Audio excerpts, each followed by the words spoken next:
Maryam adalah perempuan yang teguh menjaga dirinya.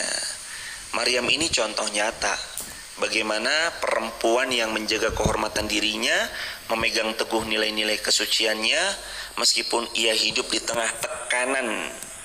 Tekanan kan banyak ya waktu itu ya. Wah, akhirnya Maryam mengasingkan. Akhirnya Maryam ketika hamil besar bersandar di pohon kurma. Terus Allah berfirman, wa huzzi ilaiki bijiz'in nakhlah tusaqit alaiki rutaban janiyya. Wahai Maryam, goncangkan pangkal kurma. Padahal kita tahu, kemarin udah dibahas, kurma itu kuat. Laki-laki aja menggoncang belum tentu goyang kurmanya, apalagi perempuan. Yang diguncang pertengahannya aja, kurma tuh belum tentu goyang. Gak kayak pohon kelapa, gak kayak pohon pisang, diginiin sedikit goyang, goncang. Tapi kurma kokoh. Ini pangkal kurma goyang. Wahai Maryam, huzzi ilaiki bijiz'in nakhlah. Goyang pangkal kurma itu. Karena kan dia lagi bersandar di bawah, posisinya lagi hamil. Tetap Maryam mengguncang pangkal kurma meskipun mustahil. Tusaqit alaiki rutaban janiyya. Turunlah nanti untukmu rutab, kurma muda, janiyya yang segar yang bisa kamu makan. Makanya salah satu makanan ibu hamil kurma muda. Atau yang sedang mau berproses kurma muda. Ada dimakan sama Maryam. Maryam itu punya tekanan. Sampai pun Maryam mengasingkan diri, tekanan sosial. Kalau hari ini mungkin tekanannya bukan tekanan sosial ya, tapi tekanan media sosial. Yang kadang hidup terbagi dua, based on reality, based on social media. Sudut pandang sosial media itu yang hidupnya wow, instagramable, tiktokable, yang sekali makan foto dulu, sebelum berdoa foto dulu. Kalau dulu berdoa dulu, kalau sekarang foto dulu. Terus based on sosmed sama based on reality. Kadang-kadang tuh based on sosmed adalah yang pernikahan itu yang romantis banget, sayang, ini love language banget. Padahal belum tentu nanti ketika menikah kita bisa punya pasangan yang men-treatment kita kayak gitu. Karena tiap-tiap orang itu karakter dan tipenya beda-beda. Dan segala bentuk macam-macamnya. Berlibur dengan pesawat terbang, padahal kita semua belum tentu bisa punya kesempatan yang sama, dan segala macamnya. Itu POV sosmed. Itu jadi anak. Itu kalau kita jadi anak-anak zaman sekarang kan jadi tekanan sosial media juga berpengaruh kepada hidup. Kalau dulu tekanan apa kata tetangga, kalau sekarang tekanan apa kata netizen. Jadi belajar dari ahsanat farjaha, jaga kehormatan diri, itu adalah belajar menjaga nilai kehormatan diri, menjaga kesucian diri, plus belajar biasa aja dari tekanan sosial media yang hari ini menekan kita dari segala arah. Gimana enggak? Bangun udah sosmed, berproses sosmed, mau tidur sosmed. Tekanan media sosial hari ini tuh jadi tekanan kehidupan modern. Dan menjaga diri kita dari godaan dunia, godaan gemerlapnya dunia, dan tetap waras, ini yang gak mudah. Tetap waras di tengah-tengah godaan dunia yang gemerlap, itu yang gak mudah. Fanafakhna fiha min ruhina. Lalu Maryam itu ditiupkan roh di janinnya. Waja'alnaha wabnaha ayatan lil alamin. Lalu kami jadikan di dalam janin rahimnya Maryam ada sosok laki-laki yang akan menjadi anaknya, dan itu akan menjadi tanda-tanda kebesaran atas kebesarannya Allah. Apa poinnya yang kedua di ayat ini? Mukjizat itu ada di sekitaran kita. Sebagaimana Maryam walau tanpa disentuh laki-laki, Allah bisa membuatnya hamil, mengandung anaknya seorang nabi. Kalaulah Allah saja bisa membuat perempuan hamil tanpa disentuh laki-laki, maka untuk menyelesaikan semua masalah hidup kita, Allah jauh lebih bisa lagi. Kan gak mungkin bagi Maryam bisa hamil, tapi bagi Allah gak ada yang gak mungkin, gak ada yang mustahil.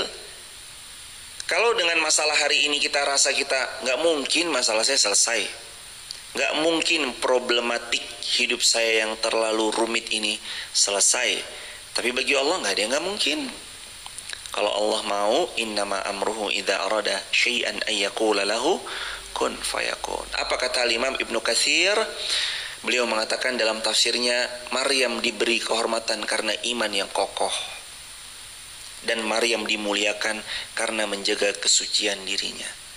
Orang kalau menjaga kesucian dirinya pasti dimuliakan, pasti harganya berbeda, dan pasti dia punya value yang gak mungkin sama antara mutiara di dasar lautan dengan kerikil di tepian jalan. Gak mungkin sama. Perempuan kalau menjaga kehormatan dirinya, kesucian dirinya, gak mungkin sama dengan yang selain itu. Dan gak mungkin sama mutiara di dasar lautan dengan kerikil di tepi jalan. Itu gak mungkin sama harganya. Kita tahu mutiara di dasar lautan harganya sangat bernilai, sedangkan kerikil di tepian jalan siapapun bisa memungutnya gratis. Segala sesuatu yang terjaga, terpelihara, pasti mahal.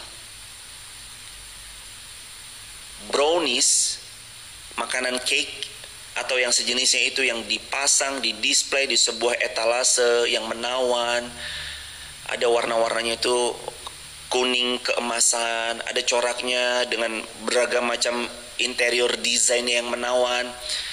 Lalu ketika mau dicoba ada tulisannya, dilarang dicoba sebelum dibayar.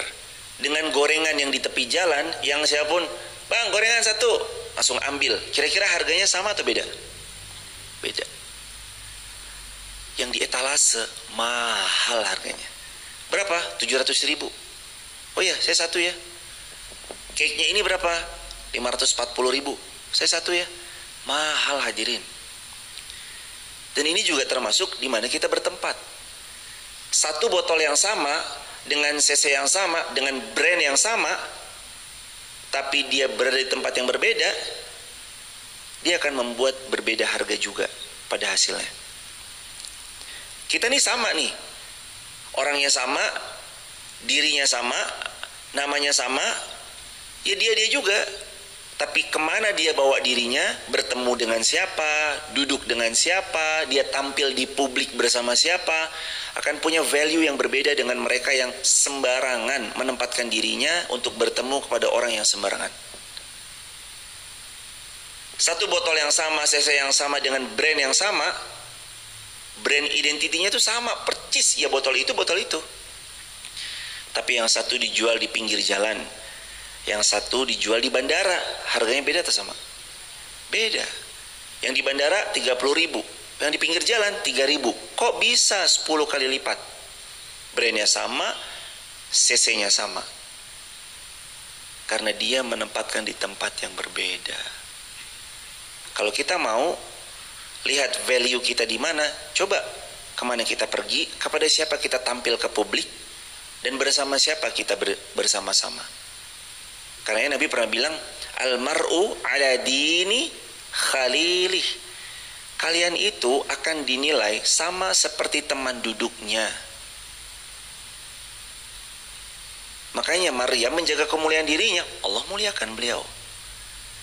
Maryam jaga kehormatan dirinya, Allah jaga kehormatannya. Hari ini hadirin, pelajaran berharganya pada ayat ini adalah belajar untuk menjaga kehormatan, untuk tidak serampangan berucap, dan belajarlah untuk menjaga kesucian diri kita. Supaya sebagaimana tadi, siapa yang jaga kehormatannya Allah angkat derajatnya, siapa yang menjaga kemuliaan dan kesucian dirinya Allah tinggikan dirinya. Itu hukum. Ayat 92. Inna hadhihi ummatukum ummatan wahidah. Sungguh tauhid ini adalah agamamu, agama yang satu, tauhid. Aku adalah Tuhanmu, maka sembahlah aku. Aku di sini Allah ya hadirin. Wa ana rabbukum fa'budun. Aku adalah Tuhanmu Allah, maka sembahlah aku. Agama ini agama tauhid. Yang pertama, ayat ini mengingatkan bahwa meskipun kita mungkin berbeda dalam pandangan, berbeda dalam latar belakang, dan berbeda dalam memandang satu sudut pandang dengan pandangan yang kadang suka berbeda dari sisinya, sisi yang berbeda gitu maksudnya, tapi kita sebenarnya punya satu kesamaan dan satu frekuensi yang harusnya dikuatkan. Apa itu? Tauhid.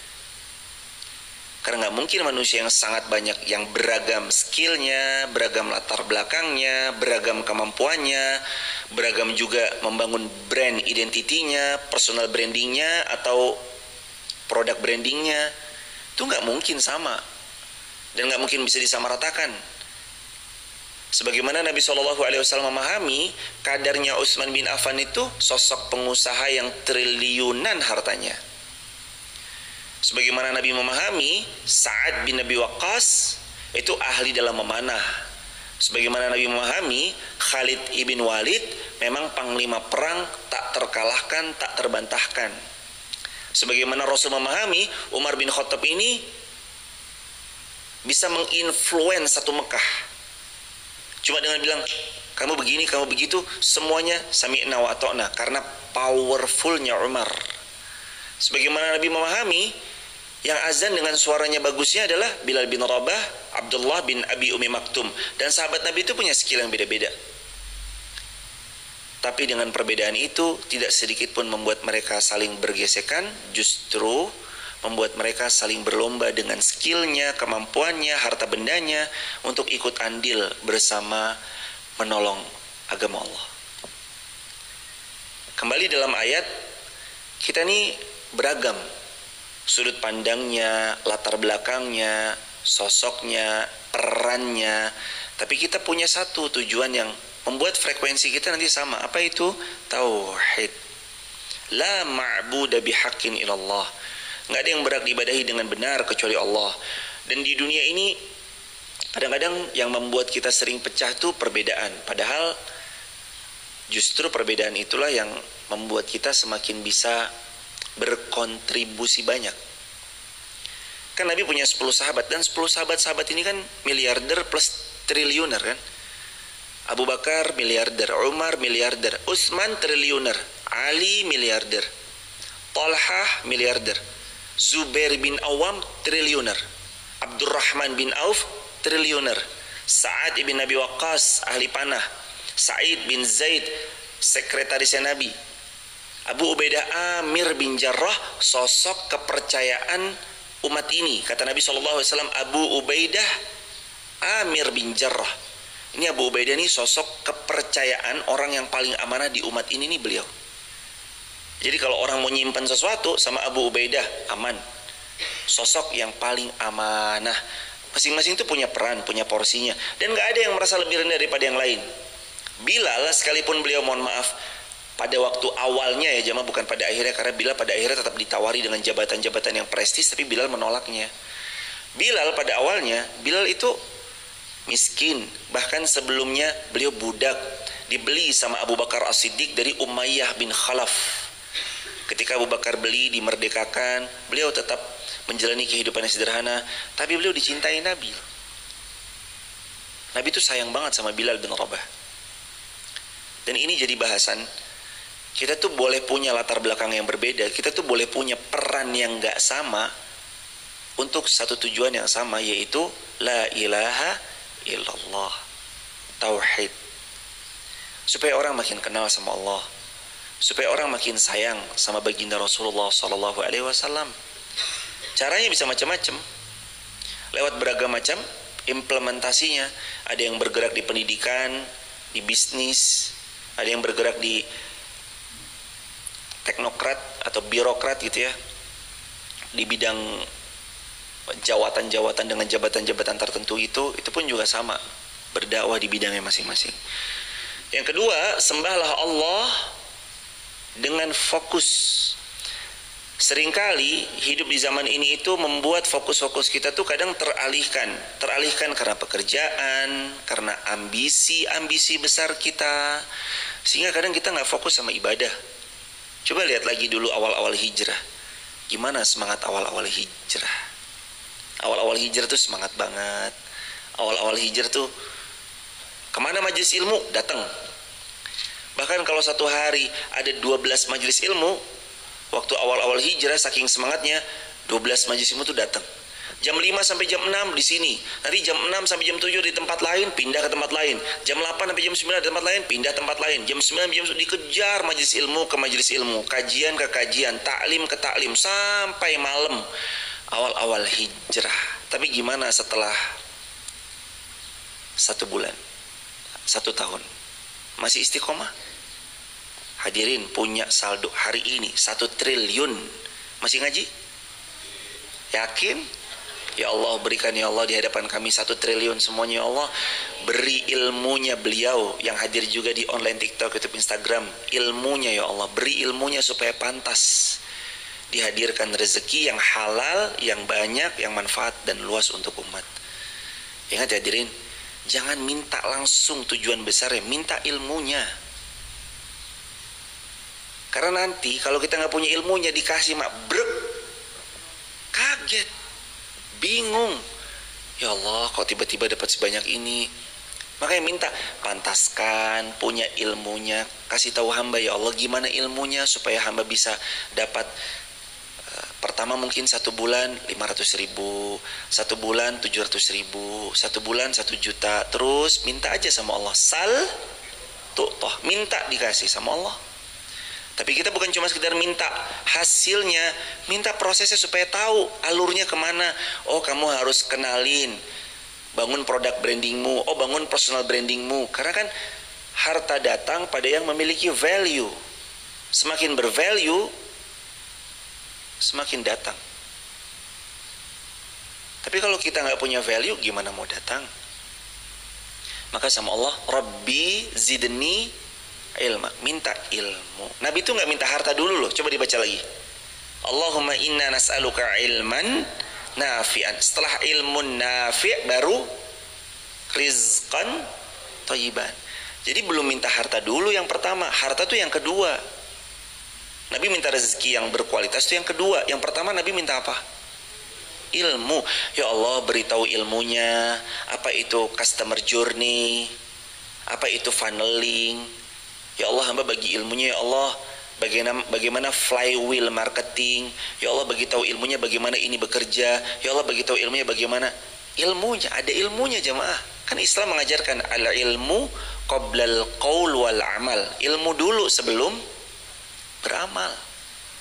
Ilmu dulu nih sebelum kita bicara, ilmu dulu sebelum kita beramal. Ilmu hadirin. Ilmu hadirin. Tadi sampai mana? Ayat yang wa ana rabbukum fa'budun. Sembah Allah, fokuslah sama Allah. Fa'budun. Udah fokusnya ke Allah aja.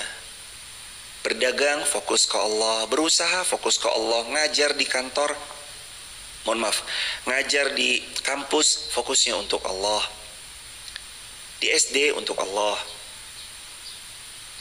bertani untuk Allah, karyawan untuk Allah. Udah fokusnya ke Allah aja. Seseorang kalau fokusnya dia mencari harta, maka saat hartanya nggak berhasil dia capai, dia kecewa. Kalau dia fokusnya mencari jabatan, saat jabatannya nggak berhasil, dia emban, kecewa. Kalau seseorang itu fokusnya kepada dunia, maka saat dunia itu nggak berhasil dia gapai, dia capai, kecewa. Tapi kalau fokusnya Allah, nanti Allah yang mengatur segalanya. Kamu mau apa? Pelan-pelan dikasih tahu jalannya. Ya Allah, mau bunga mawar. Allah nggak langsung kasih bunga mawar, Allah kasih tangkai berduri. Tinggal kitanya, mau merawat nggak? Mau nyirami dengan air? Mau ngasih pupuk? Kalau kamu sabar, ulet, tekun, cepat atau lambat, batang berduri itu akan berubah jadi tangkai mawar yang indah dan mempesona. Tapi kalau kita nggak sabar, hanya itu yang bisa kita lakukan dan itu nanti akan mati. Allah tidak memberi kepada apa yang kita Allah tidak memberi kita apa yang kita mau. Allah tidak memberi langsung kepada kita apa yang kita pinta, tapi Allah memberi kepada kita apa yang kita butuhkan. Ya Allah, saya mau mawar, dikasih tangkai berduri agar kita merawat, menyirami dengan air, memberi pupuk, dan menikmati proses saat merawat tangkai berduri itu, sampai hasil dari tangkai berduri itu adalah bunga mawar yang indah dan mempesona. Sampai hasil dari batang berduri itu, tangkai dengan tumbuh di atasnya kuncup sehingga sampai mawar merekah merah dan mempesona. Proses. Jangan mau instan. Mie instan aja butuh proses, betul. Mie ongklok Desta aja pakai proses, betul mas? Mie ongklok Desta aja pakai proses. Apalagi yang enggak. Apalagi mie instan, ya semuanya berproses, nggak ada yang instan, semuanya berproses. Ayat 93. Wa taqatta'u amrahum bainahum kullun ilaina raji'un.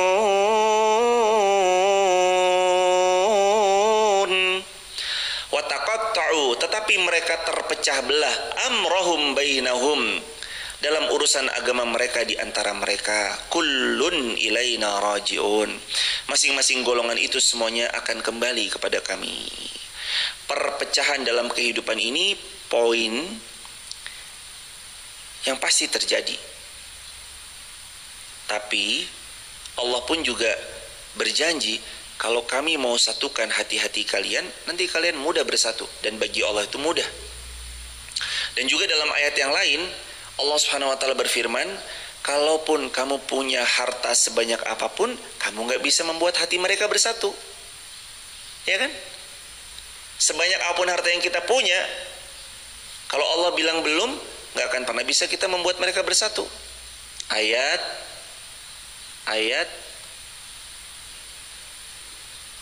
tidak bisa membuat bersatu sebanyak apapun hartamu. Sebagaimana Allah Subhanahu wa taala berfirman, Quran surah Al-Anfal ayat 63. Dulu pernah kita bahas. Al-Anfal ayat 63. Coba dibuka lagi surah Al-Anfal, surah yang ke-8 ayat 63. Ini pembuktian kalau mau sebanyak apapun harta yang kita punya, yang menyatukan itu bukan kita, yang menyatukan hati-hati kita itu Allah Azza wa Jal. Al-Anfal ayat 63. Udah ketemu? Wa allafa baina qulubihim, dan Allah yang mempersatukan hati mereka. Lau anfaqta, kalaulah kamu berinfak, ma fil ardi jami'a, semua hartamu nih yang ada di muka bumi kamu infakkan, ma alafta baina qulubihim, kamu tidak akan pernah bisa menyatukan hati mereka. Mau sebanyak apapun uang kita buat persatuan, kita buat ini, ikhtiar kita, kalau Allah Subhanahu wa taala bilang belum. Tapi tetap ikhtiar kita menjalin ukhuwah, merajut ukhuwah, terus kita menyatukan bukan memecah. Itu adalah ikhtiar yang mesti diikhtiarin. Mau nggak mau kita mesti ikhtiar kayak gitu. Mau nggak mau kita mesti menyatukan, merajut silaturahim, menjalin ukhuwah Islamiyah. Tapi Allah beritahu sama kita bahwa kamu tuh nggak punya andil besar, kecuali nanti keputusan finalnya itu di aku, kata Allah. Kalaupun anfakta, kamu menafkahkan, menginfakkan, ma fil ard, semua kekayaanmu yang ada di atas muka bumi ini, jami'a, semuanya, ma allafta baina qulubihim, kamu tidak akan bisa menyatukan hati mereka. Walakin Allah allafa bainahum, tetapi yang menyatukan siapa? Allah. Bersatu karena tauhid, bersatunya karena iman, bersatunya karena Al-Quran, kesamaan visi misi untuk berbuat kebaikan, itu yang menyatukan. Sebagaimana kata Nabi, al-arwahu junudum mujannadah. Nabi bilang, seseorang itu akan kumpul sama yang sefrekuensi. Beda frekuensi, nggak ngumpul mereka. Beda beda gelombang nggak nyambung. HT aja baru bisa halo halo halo kalau frekuensinya sama. Kalau beda frekuensi, saya nomor 1, hadirin nomor 3, nggak nyambung. Halo halo halo mental, nggak masuk ke sana. Al arwah, ruh, kata Nabi, al arwah, ruh-ruh itu junudum mujannadah, seperti pasukan-pasukan peleton. Yang baret warna ini bertemu baret warna ini yang sama. Yang bintang sekian kumpul sama bintang sekian sama. Yang melati sekian kumpul sama melati sekian sama.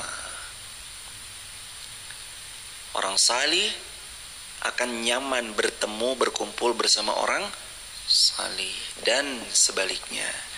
Ini juga makna bahwa kembali ke ayat 93, terpecah belah adalah satu keniscayaan yang pasti terjadi, tapi keinginan untuk bersatu harus lebih kuat daripada terpecah belahnya kita. Keinginan untuk bersatu harus lebih kuat daripada terpecah belahnya kita. Dan persatuan hati itu tidak bisa dicapai kecuali saat orang itu mencintai Allah, mencintai Rasulullah, dan mereka menjalankan apa yang Allah dan Rasulnya inginkan.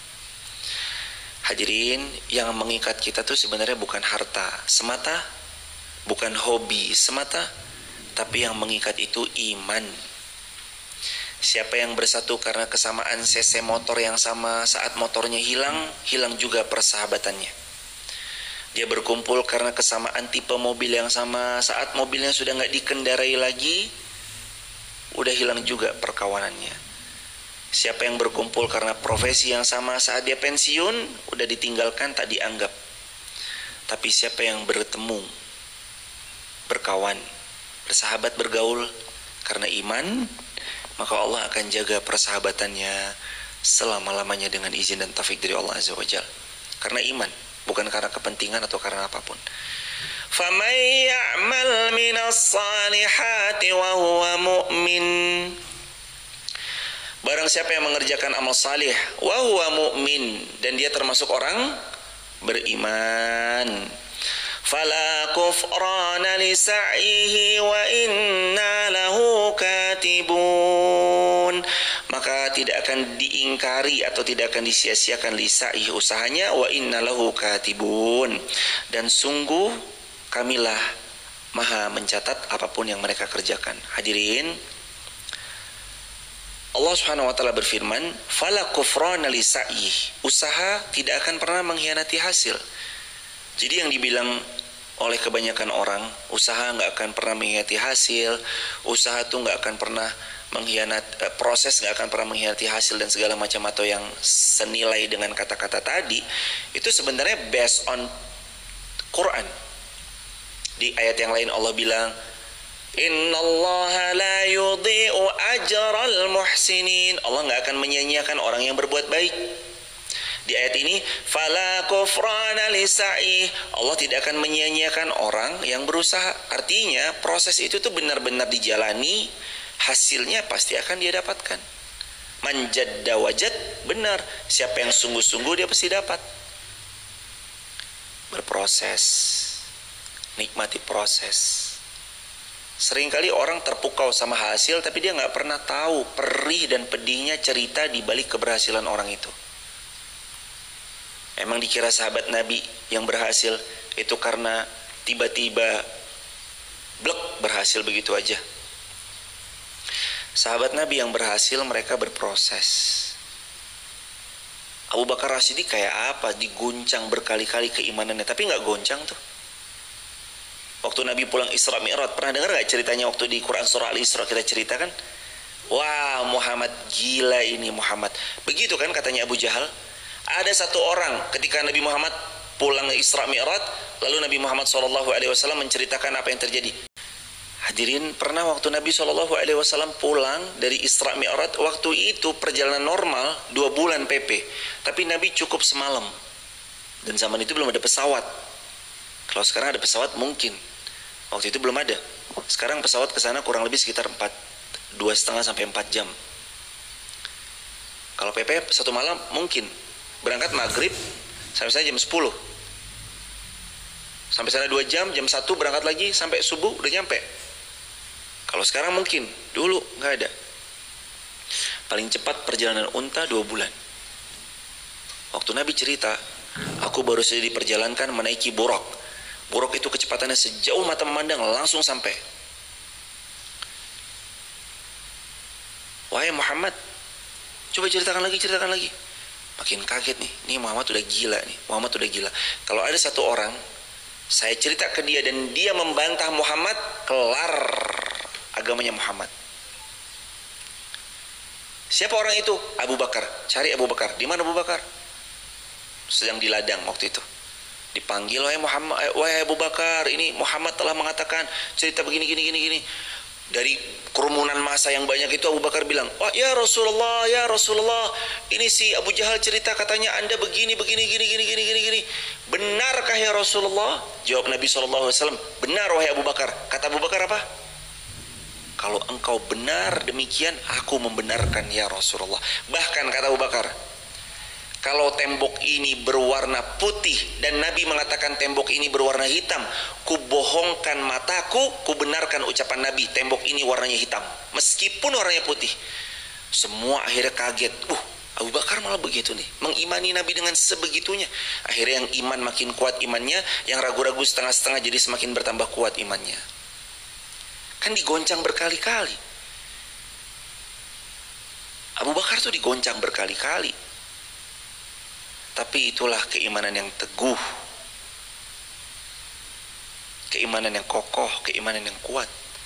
فَمَنْ يَعْمَلْ مِنَ الصَّالِحَاتِ.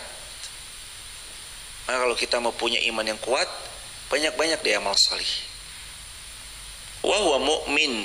Dan berimanlah dengan sebenar-benarnya iman kepada Allah.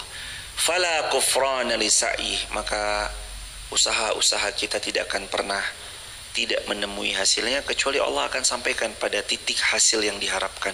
Wa inna lahu katibun. Dan Allah sungguh maha mencatat, apapun itu dicatat sama Allah. Gak mungkin kita itu ditempatkan pada satu tempat, pada satu posisi yang di posisi itu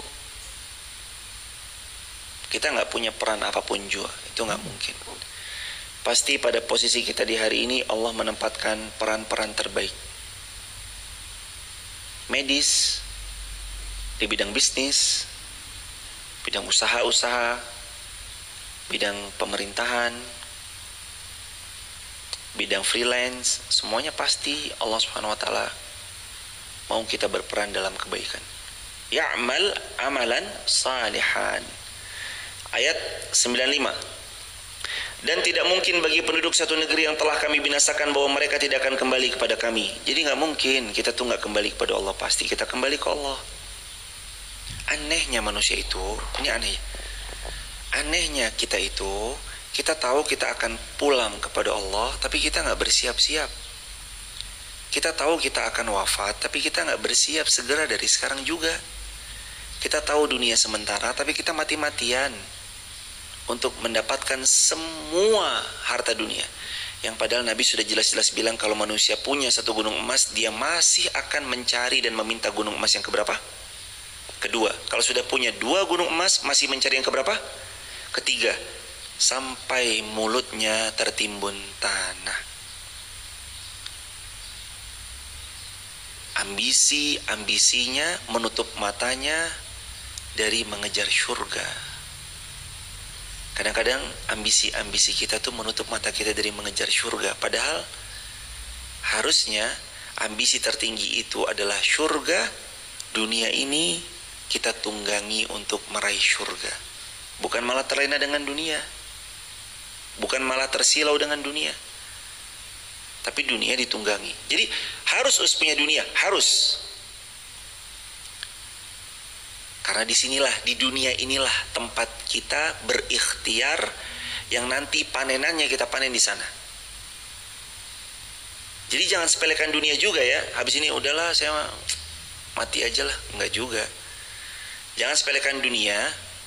Jangan juga sepelekan dunia, karena di dunia inilah bagaimana, karena dunia ini penentu kedudukan kita di akhirat nanti.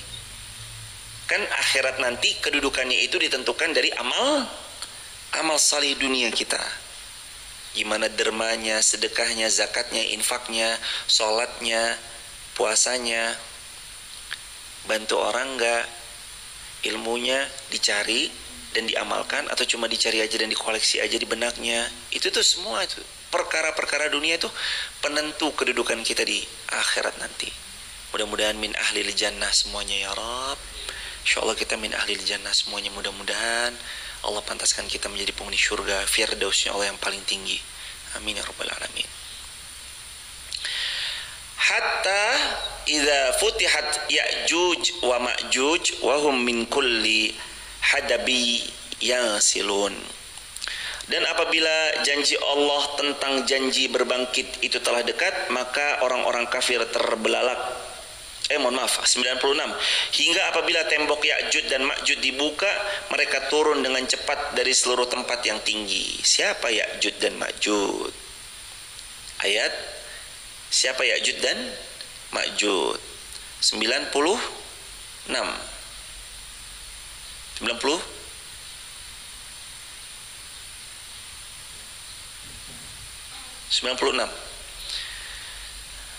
Adapun tanda kiamat diantaranya adalah munculnya Ya'juj dan Ma'juj.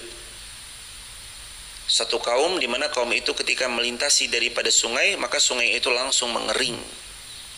Satu kaum yang sejak zaman Nabi SAW telah terbuka tembok Ya'juj dan Ma'juj sebesar ini, sambil Nabi memberi isyarat tangan dalam kitab Mausu'ah fil Fitan, ensiklopedia akhir zaman. Sudah terbuka sekecil itu. Tanda-tanda kiamat diantara Ya'juj dan Ma'juj nanti bisa dibahas lagi dalam kesempatan yang lain, lebih rinci lagi. Ayat 97, dan apabila hari berbangkit telah dekat, maka tibalah mata orang kafir itu, maka tiba-tiba mata orang kafir itu terbelalak. Mereka berkata, celaka kami, ternyata benar-benar lengah kami tentang ini, bahkan kami benar-benar zalim. Dan penyesalan itu selalu datang di akhir, karena kalau di awal namanya bukan penyesalan tapi pendaftaran. Penyesalan itu datangnya di akhir ya jamaah. Jangan sampai nyesel. Penyesalan itu datangnya selalu di akhir. Mumpung kita belum nyesel, perbaikilah sekarang apa yang bisa diperbaiki.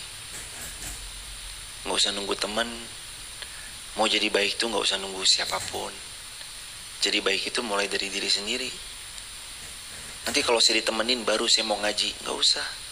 Nanti kalau saya disamper baru saya mau datang ke majelis ilmu, nggak usah. Nanti kalau pasangan saya ngajak baru saya ngaji, nggak perlu. Datang hadirin. Rubah tuh mulai dari diri sendiri, nggak perlu nunggu siapapun. Dan kita sama taunya kok bahwa di antara kebaikan yang hari ini kita punya itu memang harus dipaksa dimulai dari diri sendiri, karena kebaikan itu awalnya dipaksakan, lama-lama terpaksa, lama-lama kebiasaan, lama-lama jadi karakter. Awalnya mulai dari dipaksakan. Hadirin sekalian yang dimuliakan Allah Subhanahu wa taala, ayat ke-98. Sungguh orang-orang yang kufur, apa yang kamu sembah selain Allah adalah bahan bakar neraka jahanam dan kamu pasti masuk di dalamnya. Wal'iyazubillahi min dzalik. Seandainya berhala-berhala itu Tuhan, tentu mereka tidak akan memasukinya, tetapi semuanya kekal di dalamnya. Nah, na'udzubillahi min dzalik. Wa kullu fiha khalidun. Tempat pulang kita cuma ada dua, surga dan neraka. Cuma dua.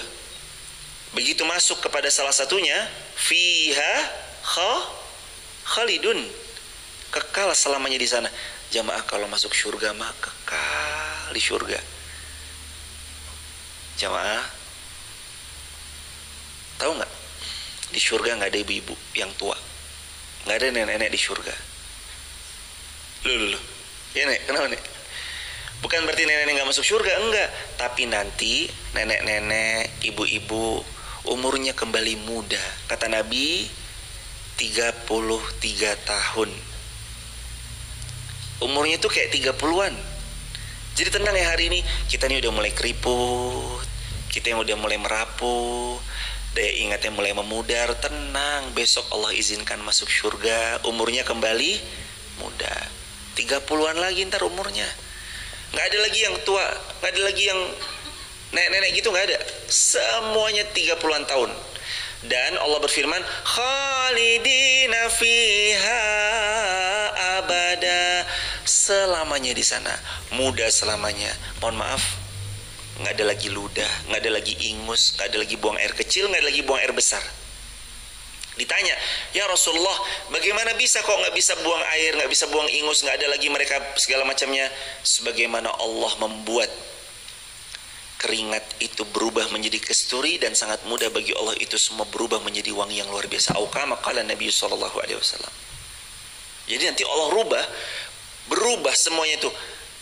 Buang air kecil, buang air besar nggak ada lagi, ingus, ludah, liur nggak ada lagi, berubah semuanya menjadi wangi kasturi. Allah, nikmat selamanya. Jemaah, di dunia ini bentar kan kita nikmatin, bentar kan. Punya rumah kebangun umur 30. Kalau umur kita nyampe umur 60, berarti nikmatin rumahnya cuma 30 tahun, betul? Ya kalau nyampe. Kalau nggak nyampe, misalkan umurnya cuma sampai 31, setahun doang kita bangun rumah, capek-capek nabung dari buas, setahun doang. Nanti di surga rumahnya panjang selamanya. Jamaah di sini makan terbatas nggak? Sekarang usia-usia segini boleh makan gorengan banyak-banyak? Masih boleh minum gula dengan kadar gula yang banyak? Es teh yang manis banget, Mas pesan es teh ya, manis banget ya, manis banget, masih bisa. Di surganya Allah bebas jemaah. Mau minta apa Allah beri, mau minta apa Allah bagi. Allahu Akbar, surganya Allah tuh. Lalu surganya Allah mau kita tukar dengan apa hadirin? Surga Allah mau kita tukar dengan, surganya Allah mau kita tukar dengan hal-hal yang, misalkan surganya Allah kita tukar dengan usaha kita yang gak seberapa, kira-kira pantas gak? Surga Allah kita tukar dengan waktu kita 1 jam itu, kira-kira masih lebih banyak surganya. Kita menang banyak gak surga Allah ditukar sama ngaji 1 jam begini? Menang banyak banget jemaah. Surga Allah ditukar sama harta, masih menang banyak. Khalidina fiha abada, selamanya kita di sana. Nggak ada lagi sedih, nggak ada lagi gundah, nggak ada lagi bingung, nggak ada lagi meracau, galau, nggak ada lagi di sana semuanya. La yasma'una fiha lawwaw wala ta'thima. La yasma'una fiha lawwaw wala ta'thima. Kamu nggak akan dengar perkataan yang law, sia-sia. Wala ta'thima, nggak ada lagi ucapan-ucapan dosa. Semuanya omongannya baik aja, santun aja. Baik santun, baik santun, itu ucapan-ucapan ahli surga tuh kayak gitu hadirin. Baik santun, baik santun, baik santun, baik santun, udah itu aja. Suami istri yang di dunia mereka bersahabat karena Allah, menjalin pertalian pasangan, ikatan pernikahan karena Allah, nanti di surga ketemu lagi. Ustadz, gimana kalau saya nikahnya 2 kali? Kepada suami yang mana saya akan berjumpa? Perempuan yang nikahnya 2 kali, diingat ya hadirin, ada seseorang nanya, gimana kalau perempuan menikah 2 kali? Dengan laki-laki yang mana nanti di surga mereka berjumpa? Dijawab, kepada laki-laki yang salih, suaminya yang lebih salih, dia akan berjumpa. Jawabannya, kepada siapa di antara 2 suaminya itu yang paling salih, maka itulah suaminya yang akan menjadi pendampingnya di surga. Kalau dua-duanya salih. Lah kalau dua-duanya ternyata nggak ada di surganya Allah, gimana? Allah beri yang terbaik, pasangan yang lebih baik, menjadi peneman di surganya Allah Azza wa Jalla. Dan di surga tuh Allah gambarkan kekal, tidak lagi sedih, tidak lagi hal-hal yang di dunia ini dikhawatirkan, dan semua yang diinginkan itu ada. Dan ini nih yang satu lagi yang Nabi juga sering sampaikan, di surga tidak ada lagi dendam, iri, dengki. Penghuni surga tuh hatinya bersih semuanya. Jadi nggak ada iri yang kafling berapa kamu? Saya surga kafling Firdaus. Oh kamu surga kafling Royan ya? Ah Royan mah di bawah misalkan. Nggak ada lagi saling iri-iri di surga tuh. Semuanya dadanya bersih. Nih, misalkan contoh, si A sama si B Waktu di dunia itu pernah berselisih. Ternyata endingnya dua-duanya masuk surga. Di surga ketemu semuanya, damai. Tapi masa hisab saat apa yang dia perselisihkan itu sudah akan selesai sebelum dia final masuk ke surga atau masuk ke neraka. Jadi finalisasinya itu sebelum masuk surga. Si A sama si B ini punya masalah. Entah itu hutang, penipuan, curang, dan segala macam. Sebelum masuk surga diselesaikan dulu tuh. Pahalanya dikurangin, atau dosanya yang dizalimi itu, dosa pihak yang dizalimi itu dikasih ke dia. Ternyata pahalanya dia masih banyak. Dua-duanya masuk surga. Di surga udah selesai semua urusan. Hadirin, berjuang yuk. Gak lama kok. Kita berjuang kayak gini, ngaji tuh bentar, cuma sampai mati aja jemaah. Kalau matinya hari ini selesai kan? Udah, mau nunggu apa hadirin? Mau masuk surga gak jemaah? Mau. Cita-cita tertinggi kita yuk sekarang mindsetnya pelan-pelan dirubah. Kemarin mungkin sebagian kita bilang, saya harus punya mobil dengan seri A, saya harus punya rumah dengan tipe B, saya harus punya capaian sekian ribu karyawan, saya harus punya omset sekian per bulan. Boleh Ustadz itu? Boleh. Tapi kalau bisa itu nomor kesekian puluh. Nomor 1, 2, 3, surga, surga, surga. 4, 5, 6, surganya Allah, surganya Allah, surganya Allah. 8, 9, 10, surganya Allah, surganya Allah, surganya Allah. Jadikan surga itu prioritas. Surga lebih tinggi dibanding rumah-rumah yang kita idam-idamkan. Surga lebih tinggi kedudukannya dibanding seri mobil tertinggi dengan tipe limited edition yang kita damba-dambakan. Surga lebih tinggi kedudukannya dibanding semua harta miliaran yang hari ini kita punya di rekening kita. Surga lebih tinggi kedudukannya dibanding semua pengharapan-pengharapan dunia yang hari ini kita harap-harapkan. Cita-cita tertinggi manusia, surganya Allah. Kata Nabi apa?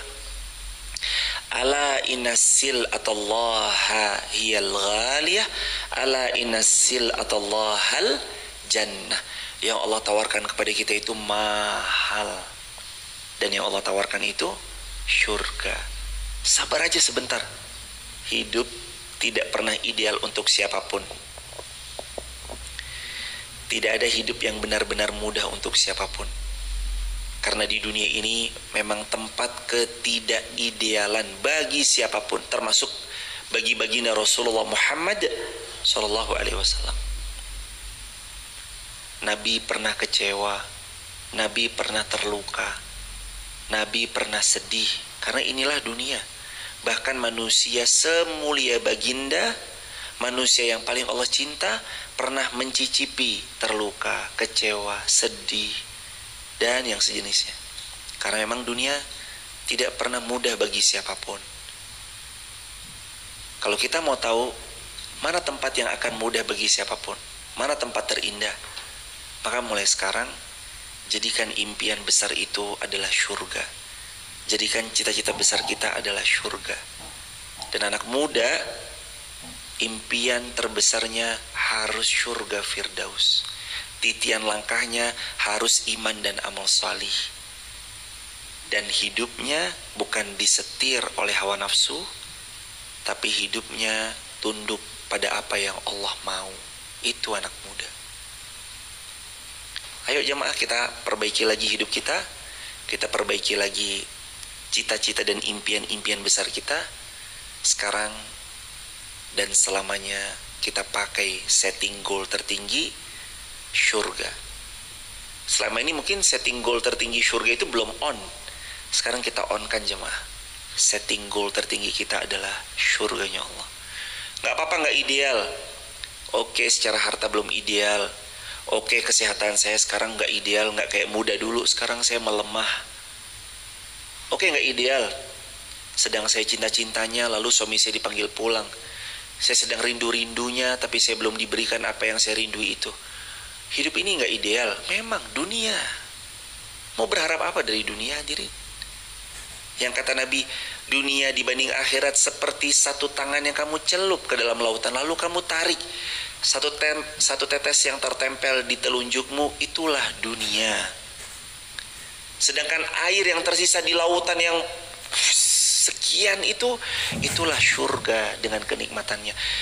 Lalu jamaah bilang, saya nggak mau kecewa, saya nggak mau sedih, saya nggak mau terluka, saya nggak mau galau. Gimana bisa? Sedangkan satu tetes itu diperebutkan 7 miliar manusia. Kita berharap kita nggak sedih, gimana bisa? Sedangkan yang sedang diperebutkan itu satu tetes. Kenapa kita nggak memperebutkan yang samudra, air yang ada di samudra itu? Kenapa kita nggak berebut yang itu? Kenapa kita berebut yang satu tetes? Pantas sakit, pantas kecewa, pantas terluka. Satu tetes diperebutkan 7,7 miliar. Value mindset kita harus tentang surganya Allah. Sehingga apapun yang dilakukan di dunia untuk surganya Allah. Perpisahan sebentar, nanti ketemu lagi di surga. Saya mendapatkan keturunan Ustadz. Bunda Aisyah sampai pun beliau wafat gak punya keturunan, tapi gak pernah menyesali takdirnya Allah, mengeluh takdirnya Allah. Karena Bunda Aisyah tahu jariyah itu tidak hanya dari keturunan, jariyah bisa dari ilmu. Sehingga perempuan perawi hadis terbanyak diantaranya Bunda Aisyah. Harta terbatas. Mungkin harta kita hari ini terbatas, tapi kita punya tenaga. Pakai semuanya untuk Allah. Cita-cita terbesar itu bernama surganya Allah. Tulis di kolom komentar teman-teman, cita-cita terbesar itu bernama surganya Allah Azza wa Jalla. Sebentar, sakit sebentar, capek sebentar jemaah, nggak apa-apa capek sebentar. Saya tahu jemaah mungkin udah kesemutan kakinya karena duduk terlalu lama, tapi nggak apa-apa, sebentar aja udah. Dengan kajian ini mudah-mudahan besok dia bersaksi di hadapan Allah, kita sama-sama pernah ngaji bareng-bareng. Doain jamaah, tanggal 29 kami izin safar membersamai jamaah umroh angkatan ke-10 Astur. Dan kami juga mendoakan jamaah yang belum haji belum umroh, insya Allah Allah izinkan berhaji berumroh. Dan ingat ya hadirin, program gratis umroh Masjid Maf berjalan. Terus yang absen siapa Us? Yang absen kami dan para asatid-asatid secara diam-diam mengabsen siapa yang rutin datang. Tinggal tunggu tanggal mainnya aja. Jamaah udah banyak berdoa. Ingat ya jamaah, jangan berharap kepada manusia. Sejak kemarin pas dari Sragen datang, kami udah bilang kan, oke, langsung kita udah ngabsen walaupun diam-diam. CCTV juga ada dan terus merekam siapa saja yang hadir, walaupun kadang-kadang kami keluar kota sebentar, ada gurunda-gurunda kita yang lain, Al Ustadz Al Mukarram yang membersamai juga. Tolong ya di note ya, yang rutin, yang ajak, yang itu jamaah. Tapi ingat, jangan berharap kepada manusia, udah berharap aja sama Allah. Kalau memang tiba masanya jamaah rezeki, bismillah jamaah, insya Allah Allah takdirkan bisa sampai ke Baitullah. Dan cara Allah tuh banyak ya jemaah, begitu. Boleh ibu?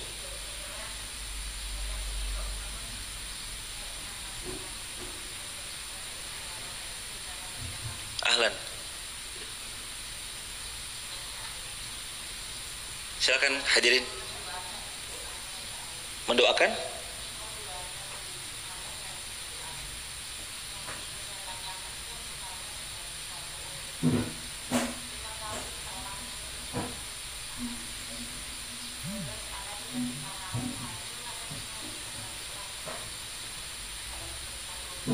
Baik. Untuk beliau, lembut hatinya,